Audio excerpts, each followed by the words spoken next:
All right, boys and girls, goblins are finally here. We got to find out how to play them. So here's a little basic guide for you guys to get started. Kind of what they do, some combos, and maybe some deck choices for you. But before that, make sure you like and subscribe because this kind of took a while to make. But let's go. So first, we got to talk about goblins. What are goblins really? Well, they're menaces. All right, no, I'm kidding. So goblins, their whole gimmick is making Xyz monsters or having your opponent play Xyz monsters and detaching from either field to summon themselves. So it's kind of a cool concept, and they're all level 3s, and the level 3 pool is hasn't been explored that much in recent times, you know. So let's break down some of the cards and you know, what cards you're probably gonna be playing. So we're gonna start off with the best main deck monster is Doug Charger. So this guy is basically just a extender on his own once you get started, but is a searcher. So you know we're gonna be maxing out on this guy. Any kind of searcher is just really good. Searching for a Goblin Biker spell or trap to be specific. And that's kind of nice because there's 2 spells. Both targets are really good actually. And then the trap is decent if you want to play the trap. So the 2 spells, the searchers, they can either search a starter / extender or a hard extender. So either one you want to get, whether you don't have the searcher already, it kind of just makes your end board stronger anyways, and he's a part of very many 2-card combos. So you definitely want to max out on this guy. You're not going to be mad to see him in your hand. Next we have Mean Merciless. So Mean is kind of nice, but only really if you have already goblins in your hand. But she's also a level 3 fiend. All right, that'll come up later. But really good extender. Being able to detach from a monster and then special summon herself from a grave is pretty nice. Definitely in combos where you have just when you draw a bunch of goblins, you definitely want her in rotation in some way. Next we got Clatter Sploder. So this one is also really good, mostly for extending. This one can kind of work in the grave, but like it says right there, opponent's main phase, it's still very good, a very solid card. You definitely want this in rotation too. Like ending with this in your grave, you're able to force activate your Gabunga, that the trigger condition is a monster getting or a material getting detached. So this is one of the ways to do it, and there's no really restriction besides the opponent's main phase, so you're able to use the special summon effect from grave. And then we have Boom Mock. So this one is nice, but you have to get started kind of like all the other ones. There's no really true 1-card starter from goblins itself. So this card just helps you extend or helps you get the detach going on your opponent's turn. It has the really weird restriction that you can't summon him until the end of the next turn, so it's like every other turn you can summon him. I'm not really quite sure why. It's also really weird that they specified that you can't summon him. And then we have the spell Grand Entrance. Grand Entrance is very strong, mostly with the fact that you know, it's a searcher and also just an extender, because like, you know, obviously add 1 goblin monster, that's free. We played 3 of that anyways. And then you can detach an Xyz material to special summon 1 level 4 lower goblin from your hand. Okay, now we're getting somewhere. And then you can banish this card from your graveyard, detach a material, then you can add a goblin monster from your graveyard to your hand. And that doesn't have to be, you know, even a main deck. If you want to recycle Xyz monsters, you can do that too. So this one, definitely you want to max out on this, and right now it's at a good price to get, so make sure you get it now. And then we have Goblin Biker Grand Bash. So Grand Bash is good in the sense that it can extend, and it does it very well by giving you another normal summon. It also has the effect to level modulate, which will be kind of important as we head into a very power spell kind of format with like talents, thrusts, and all that. If we want to go for, you know, a certain rank 6 that can negate face-up cards, we can go for that using this card. And also Grand Bash, the attack boost is insane, 300 for each goblin monster. And then if you get 2 of these, if you get like 2 of these, all your monsters can become like 4k easy, like quickly. So this one, I love this card. This card is like so cool. Definitely want to play at least 1. You could bump it up to 2 or 3. Then we have some of the traps. So this is one of the traps that you could play. Lets you Xyz summon on your opponent's turn, and also has an effect detach a material and target a monster to negate it. So I can see this kind of having play, but at the same time, I don't know. It's kind of iffy with these like searchable traps, because where do you want to search the other spells anyways? The amount of times I'm going to be searching for this trap is very low, because I'm almost always searching Grand Entrance. This is not a bad card though. This one could definitely see play if we start entering in some kind of Dark Ruler format. Then we want a trap to be able to play in the opponent's turn. And now we have Goblin Biker Pile Up. This one, I don't play this one. All right, let's talk about the Xyz monsters. Big Gabonga. Gabonga, very strong. You're definitely going to be playing this card because, you know, he searches on summon. He's also interruption if you get him back out on the opponent's turn or just left him on field. So really good. And also a Goblin Biker name because the attack boost matters a lot. Then we have Goblin's Crazy Beast. This guy is kind of weird. So he's okay with the spell trap kind of interruption. However, it's not really a negate. So that's something to keep out for. I mean, it works good against, you know, field spells, continuous spells, and traps. I guess it can work with like face downs when they like set off of Diabell Star. However, there's some other cards I'd rather go for that are like hard negates anyways. This one being able to special summon itself is pretty cool though, so it could see play, but the way to get to him, you're gonna need to Grand Bash into it. All right, now let's start talking about some engines that work really well with the deck. So for starters, you know, it's an Xyz deck, and they have all the same ranks pretty much, you know, mostly 3s, maybe a few 6s. You know, Utopic Draco feature has got to be the way. I mean, just 2 cards in the extra deck and you get a monster negate that also steals, and also the dude is kind of hard to out. Next engine you could play is the Ghost Trick engine. So this is going to take only 3 extra deck slots and then 1 main deck slot. The way you're able to do it is you're able to make a rank 3 through Alucard, and then you overlay on top to make Ghost Trick Angel a Mischief. So then you Mischief, add Ghost Trick Shot to summon the Alucard again because you detached, and then you make another Mischief, and then you have 2 rank 4s to just make into Draco feature. So you're able to do that with just 2 Goblin monsters or whatever, or 2 level 3s. So the next engine you could play is the Xyz Full Armored engine. So this one just mostly consists of like 3 extra deck monsters and then 1 trap.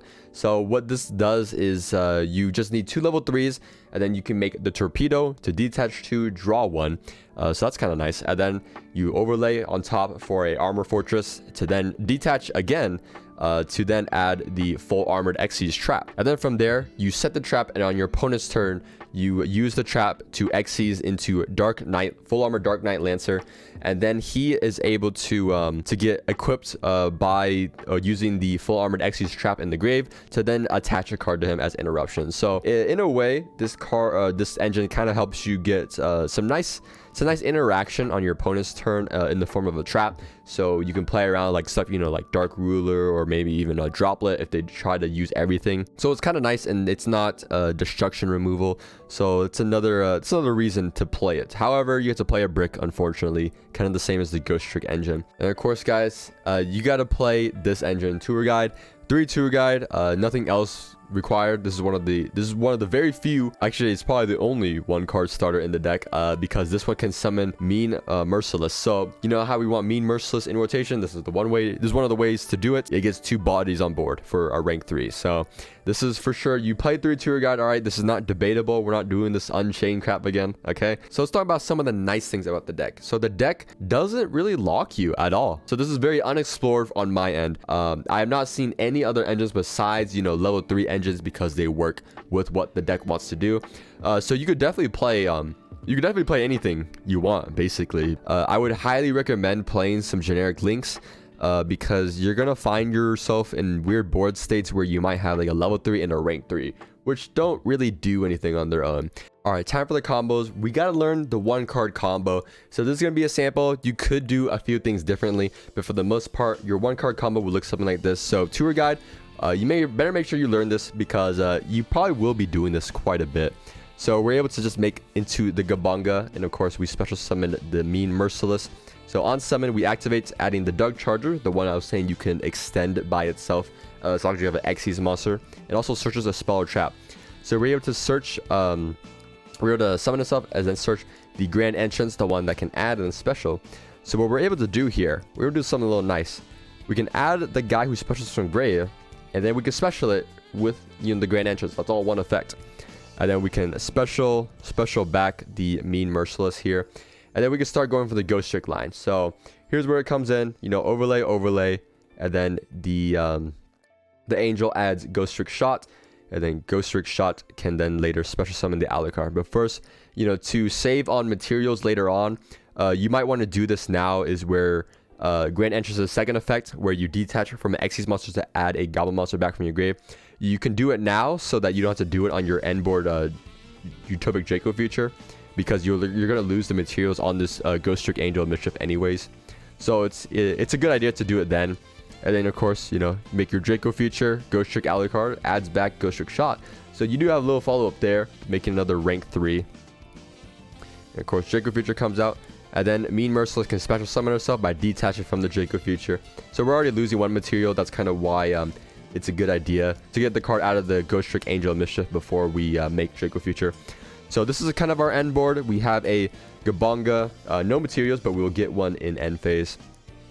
And then a Cicada King, and then a Draco feature. And for our interruptions, we're going to need to activate Cicada King at least once, get this Cloud Exploder in grave, so then we can force a detach on a different time if we want to, or we could just always just do this on resolution of either one of our Xyz monsters. And then we have the Doug Charger that we added back to hand from the Grand Entrance as follow-up, and the Ghost Trick Shot. So not too bad for a 1-card starter. We're having an attached monster from field interruption, monster negate and take, and a monster negate. So hey, not bad. All right, now we have kind of like a test hand type scenario.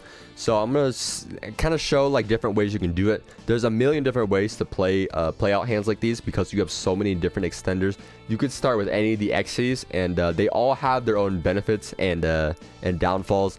So some of them play around, you know, a card like Droll better. Some of them play around like Imperm better. It really kind of depends. So with this line, I'm trying to go for Draco feature first, assuming I didn't have this call by, but you could probably play a little bit more dangerous because you have call by. So we're gonna go for the Draco feature first. My idea is having this card in grave first, kind of gets the value out the way, and then you can have this later in the turn to combo off harder. So the way you can do this, you know, go for the Draco feature. You do end up using a bunch of cards, but then you can make Gabonga anyways at the end of it, and then add, of course, Doug Charger. And now here, the idea is if you're scared of spells and traps, we want Lars. So we actually search Grand Bash here instead, and we can get extra normal on Cloud Exploder, and of course, go for the Lars here. So now we have a spell trap negate, something the goblins usually don't do, which is kind of nice here. All right, now we're going to show the other route. If you forgo the spell trap negate, here's what you can do instead. So once you add the Doug Charger, of course, and special summon him, instead of adding the Grand Bash, you can add Grand Entrance instead, and then from here, a little bit of magic works out. We can link summon into SP first, all right? And then we activate the Grand Entrance. We have the Draco feature to detach off of to get our special summons. So we can go for Mean Merciless here. And then Mean Merciless can be special because we detach from Draco feature. That can special summon our Cloud Exploder here. And then Cloud Exploder can special summon Gabonga, alright? Like I said, it doesn't matter if it's a Goblin Xyz or not, it's still a Goblin monster. So you're able to do that, and then of course end it off with another Cicada King. So it's a pretty nice board to be able to deal with stuff. A lot of it is, you know, this is all non-destructive effects, so it's really good into like a Fire King kind of deck. So, you know, we have the classic SP, you know, this great card to end on. And of course, we do have the Grand Entrance in the graveyard still to get some kind of follow-up, maybe just Doug Charger again. And then, of course, we still have the Cloud Exploder in rotation. So once we Cicada King, we can get him out of the detach, or out of the material, and then trigger Gabonga whenever we want. And of course, we'll get attach off the Gabonga anyways. So we do have quite a bit of follow-up, and of course, Ghost Trick Shot like always. So I think this is just really good. Alright guys, so here's like my sample deck list. This is still very much in progress, because there's quite a few ratios here and there I'm not really sure on. I kind of feel like cutting some goblin cards, but for the most part, this is kind of a shell of what I got. You know, we got the two guys I've, you know, wholeheartedly recommending. Some extenders, the Psychics, Kagemucha Knights, and 3 E-Telias. I think this is a good spread. 7 cards to extend with your normal summon. And then 2 Grand Bash, because, you know, I just really like this card. You know, the attack boost is crazy.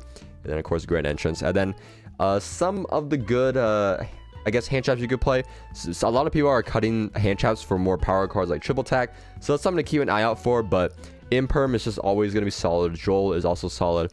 And then Valor, Ash are the more generic ones. But these could potentially be turn enders, or like against a really bad hand that the opponent has. Then Ash is just generically good.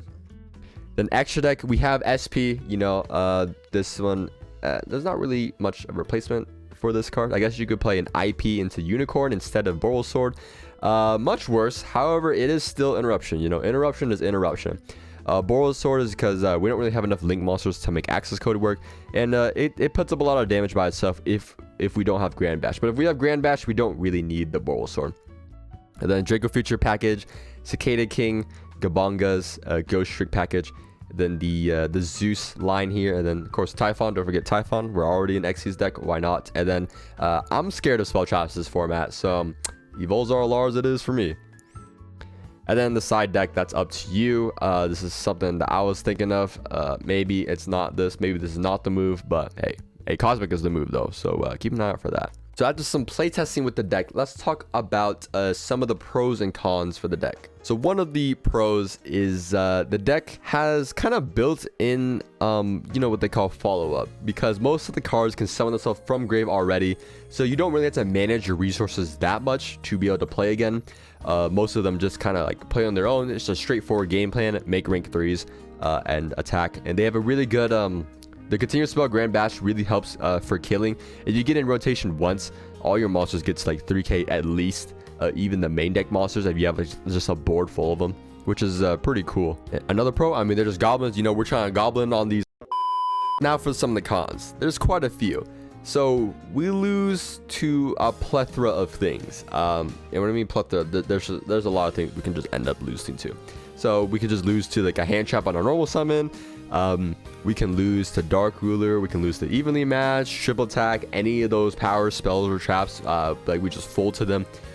Even cards like Droll, they're really bad. Nibiru is also really bad because you can't really play around Nibiru in this deck. Because if you can play around Nibiru, your hand was gonna win regardless. All right, guys, so that's it for my little guide. All right, this is my first attempt at a guide, so let me know in the comments how I did, and anything I missed, or if there's any suggestions that you guys have, because you know I'm just one guy, you know what I'm saying? So yeah, like I said, down in the comments, you know, let me know, and I'll see you guys later. All right, peace out.